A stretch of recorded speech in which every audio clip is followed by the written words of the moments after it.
I rejected a woman at the gym I frequent, but after I turned her down, she kept pushing me to just be friends, and after I told her she was embarrassing herself by begging me to talk to her, she embarrassed me by messing with my weights and putting me in danger.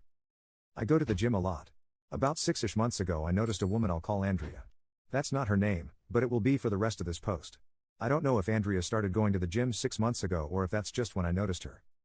Full disclosure, I spoke to her first, but I had no way of knowing what the result would be.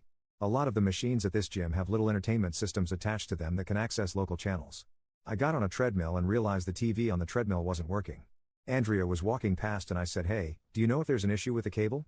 This TV isn't working, but I don't know if it's just this one or all of them." She said the same thing happened to her on a different machine.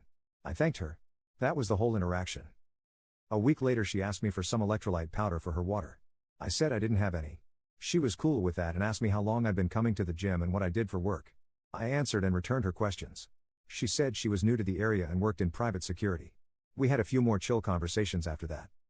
6 weeks ago she asked me out. For reasons I won't get into here, I wasn't interested. I declined. She said not to worry about things being awkward at the gym if we don't work out. I said that wasn't the issue, just not looking to date right now. She kept talking to me, and at first, I kept talking to her, but I started to think something might be wrong, and I started avoiding her. 2 weeks ago, she walked up to me while I was on a machine with only one way to properly dismount that involved stepping into where she was standing. She asked if I was avoiding her. I said I was and apologized. I said I just don't want to date right now. She said I don't have to avoid her to not date her. I said okay. I kept avoiding her though. Tonight while I was working out she confronted me again about avoiding her.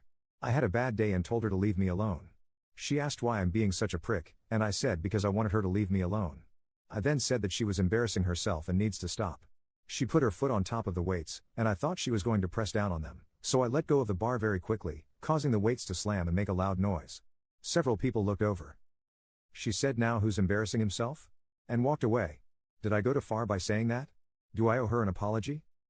Commenter. The minute her foot went onto those weights, it became really important to report this. I'm sorry you stumbled across a gym stalker. So did I a few years ago and it chased me out the gym entirely. Commenter 2. NTA. She needs to learn to accept rejection and move on. Now she's intentionally targeting you and cornering you.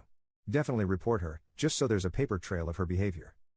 Sadly at the gym you might have to employ the standoffish mindset. It sucks but it deters people from trying. Update. I went in early this morning for a run and told the front desk staff about Andrea putting her foot on the weights. They said they would talk to her.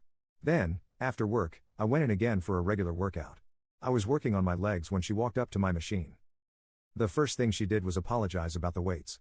I don't know if someone talked to her or if that was of her own initiative. I accepted her apology and apologized for saying she was embarrassing herself. She said she forgave me, but if I wanted to really make it up to her I could buy her a drink and she would buy me one too to make up for the weights. I said maybe we should buy our own drinks, meaning separately at different places and times, and she misunderstood me and asked when and where. I told her I meant that I didn't want to go out with her. She said this wouldn't be a date but a reset for our friendship. I said I didn't want to be friends. She said I was being a douche and asked what my problem is. I said the weight incident made me uncomfortable, and I would rather us just give each other space. She then asked me if my problem with her is that she's Hispanic. I was so taken aback. I didn't even know she was until she said that. I said no, that she just makes me uncomfortable. She wanted me to explain what about her made me uncomfortable, and I tried to do so, but she argued with every point I made. I got frustrated and told her to just stay away from me. She said fine and that I have a lot of maturing to do. Then she walked away. I'm hoping that's the end of it. Commenter. You have a lot of maturing to do, says the woman who understands the word no even less than my 2-year-old niece. Commenter 2. This whole situation is creepy as all get out. And she works in private security? What if she starts to obsess over one of her firm's clients after the job is done and she accidentally runs into them? Just because she's a woman, as am I, doesn't mean that no one is allowed to say no to her.